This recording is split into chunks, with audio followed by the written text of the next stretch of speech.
Cara membuat puisi yang benar dan menarik. Bahasa Indonesia kelas 10 oleh Ricky Wahyudi. Apakah kamu pernah membuat puisi? Baik itu untuk memenuhi tugas sekolah ataupun hanya hobi saja. Menurut definisinya, puisi adalah karangan yang mengekspresikan pikiran atau perasaan penulisnya melalui keindahan kata-kata. Jadi, dalam teks puisi, kita bisa mengungkapkan perasaan senang, sedih, rindu, gelisah, atau pengagumuan dalam bahasa yang indah. Langkah pertama untuk menentukan tema dan judul yang menarik.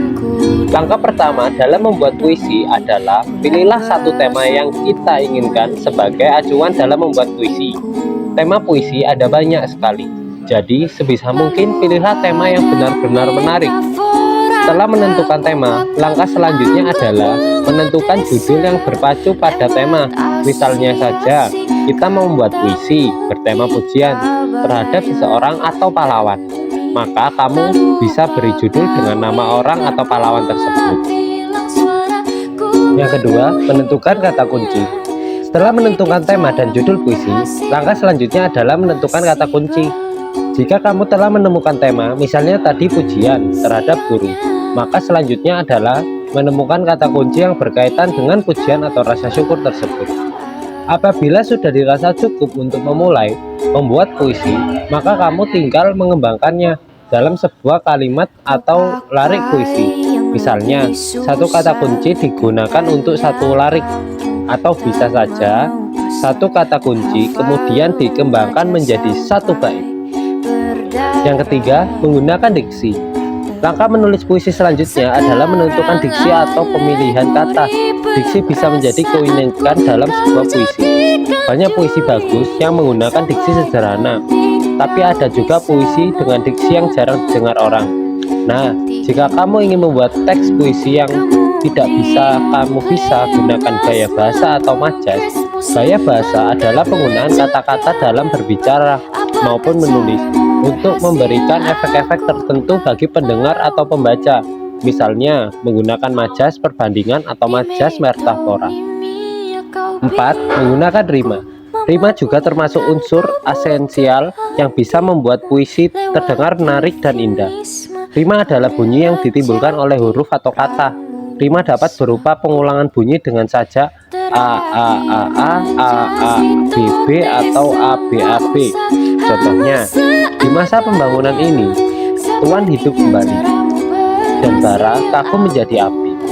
Di depan sekali Tuan menanti, tak gentas, lawan banyaknya 100 kali.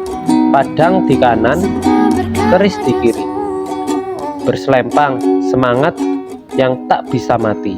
Dikutip dari puisi berjudul Diponegoro karya Chairil Anwar. 5. Kembangkan puisi seindah mungkin.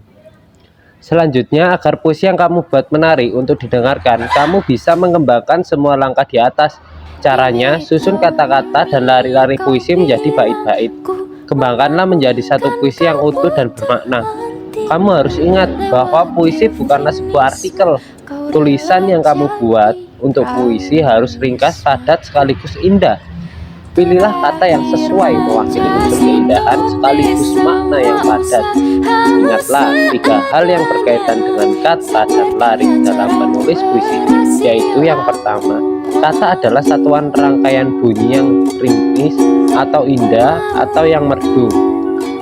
Maka makna kata bisa menimbulkan banyak tafsir dan mengandung imajinasi mendalam tentang hal yang dibicarakan.